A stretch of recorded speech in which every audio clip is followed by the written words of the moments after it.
ఈ రోజు ఒక బీసీ నాయకులే కాదండి, ముందు నుంచి పార్టీలో ఉండి ఎంతో కృషి చేస్తూ వారి యావత్ శక్తిని పార్టీ కోసం పెట్టి పనిచేసిన వాళ్ళు ఎందరో ఉన్నారు. అది బీసీ కాదు, ఇంకోటి కాదు, ఏ కుల మత వర్గాన్ని మనం ఈరోజు చెప్పుకోవాల్సిన పని లేదు, ఎందరో ఉన్నారు. టీడీపీ పార్టీకి కులాలతో మతాలతో అసలు ముందు నుంచి సంబంధం లేదు, అందరు వ్యక్తులు వాడికి సమానమే. అయితే ఈరోజు కేవలం ఎన్నడూ ఒక బీసీగా, ఒక మహిళగా, ఒక రజక కుల ప్రతినిధిగా చట్టసభల్లో లేరు. ఈరోజు వారిని గుర్తించాల్సిన అవసరం ఉంది. మన ప్రజల్లో 4% ఉన్న వారిని గుర్తించి చట్టసభల్లోకి తీసుకురావాల్సిన అవసరం ఉంది అని చంద్రబాబు నాయుడు గారు దృఢ నిశ్చయించుకున్నారు. అందులో భాగంగా ఈ అవకాశం నాకు దక్కిందే గాని ముందు నుంచి కృషి చేస్తున్న నాయకుల్ని కాదని నాకు ఇవ్వాల్సిందిగా వారి ఆలోచన కాదు. ఖచ్చితంగా ఇది అధిష్టాన నిర్ణయం. అందరూ చాలా కూలంకషంగా ఆలోచించే ఈ నిర్ణయాన్ని తీసుకున్నారు. కాబట్టి మేము కూడా ముందు ఉన్న నాయకుల దిశానిర్దేశంతో వారికి ఉన్న అనుభవాన్ని ముందుగా వారిని సంప్రదించి అందరినీ కలుపుకొని మా వంతు కృషిగా మేము ఈ రాష్ట్రాభివృద్ధిలో భాగం అవుతామండి. నేను మీ మాధవి, గుంటూరు పశ్చిమ నియోజకవర్గం. ఈరోజు ఒక బీసీ మహిళగా నన్ను గుర్తించి, అందున ఒక రజక కులానికి చెందిన ఒక ఆడపడుచుగా నన్ను గుర్తించి ఇంతటి సదావకాశాన్ని నాకు ఇచ్చినందుకు నారా చంద్రబాబు నాయుడు గారికి, అన్న లోకేష్ అన్నకి, మరియు కూటమి సభ్యులైన, కూటమి నాయకులైన పవన్ కళ్యాణ్ గారికి, మోడీ గారికి కృతజ్ఞతలు.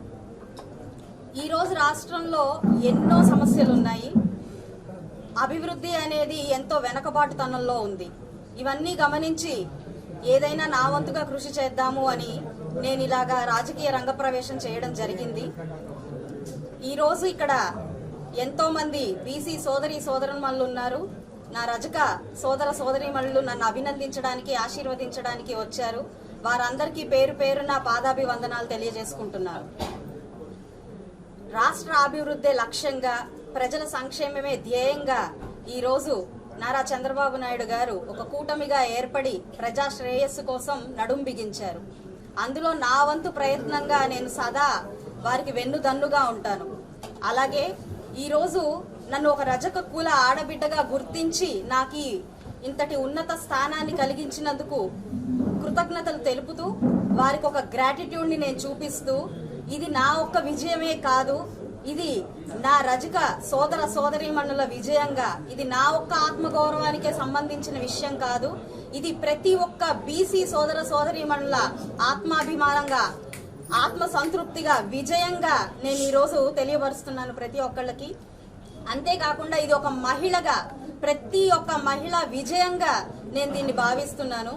సదా వారి సంక్షేమం కోసం, వారి అభివృద్ధి కోసం, వారి బాధల పరిష్కారం కోసమే నేను ఇక్కడ ఉన్నాను. ప్రతి ఒక్కరి గొంతు నా గొంతు చేసుకొని చట్టసభల్లోకి వెళ్లి వారి తరపుగా నేను మాట్లాడతాను. వారికి కావాల్సింది ఏది అయినా నేను చూసుకుంటాను అని ఈ మీడియా పూర్వకంగా నేను హామీ ఇస్తున్నాను.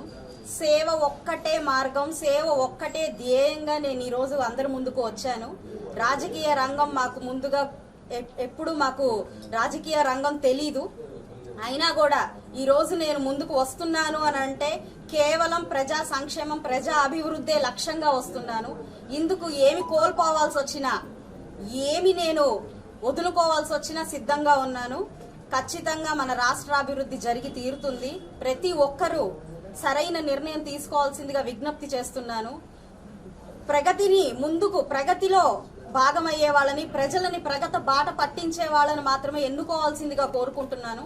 అలాంటి వ్యక్తులలో, అలాంటి నాయకుల్లో ముందు ఉండేవారు మన నారా చంద్రబాబు నాయుడు గారు. ఆయన ఆదర్శాలు, సిద్ధాంతాలు, సూత్రాలు మనందరికీ తెలియనివి కాదు.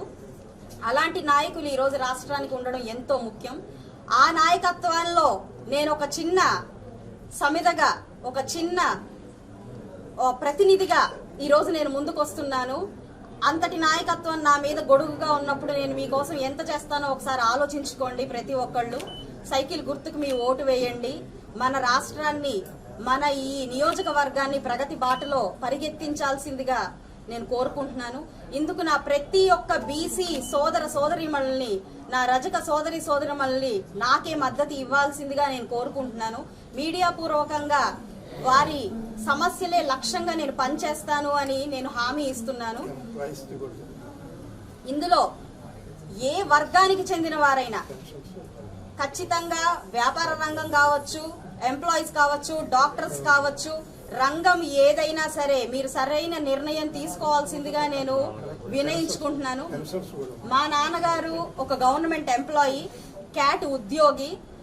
ఎంప్లాయీస్ పడే బాధలు, వారు కోరుకునే చిన్న చిన్న విషయాలు, చిన్న చిన్న కోరికలు నాకు చాలా బాగా తెలుసు. ఖచ్చితంగా వారికి న్యాయం జరిగేలాగా, వారికి చేకూరే లబ్ధులు వారికి చేర్చేలాగా నేను అటు గవర్నమెంట్కి ఇటు ప్రజలకి మధ్యలో నుంచొని మీకు నేను ఒక బ్రిడ్జ్ లాగా ఉంటాను. ఖచ్చితంగా మీ సమస్యలే నా సమస్యలుగా నేను భావిస్తూ మీ ప్రగతి కోసం నేను పాటుపడతాను. అందుకు నన్ను మీరందరూ దీవించాల్సిందిగా కోరుకుంటున్నాను. ఇప్పుడు ఆపరేషన్ లేకుండానే మోకాళ్లకు ప్లాస్మా ట్రీట్మెంట్. మీ ఆర్థోపెడిక్ సమస్యలన్నిటికీ రోబోటిక్ టెక్నాలజీ ద్వారా తక్కువ ఖర్చుతో శాశ్వత పరిష్కారం. Free consultation. ప్రతి ట్రీట్మెంట్ పై 20% డిస్కౌంట్. ఈ ఆఫర్ కొద్ది రోజులు మాత్రమే. త్వరపడండి. V9 hospitals 9281465842.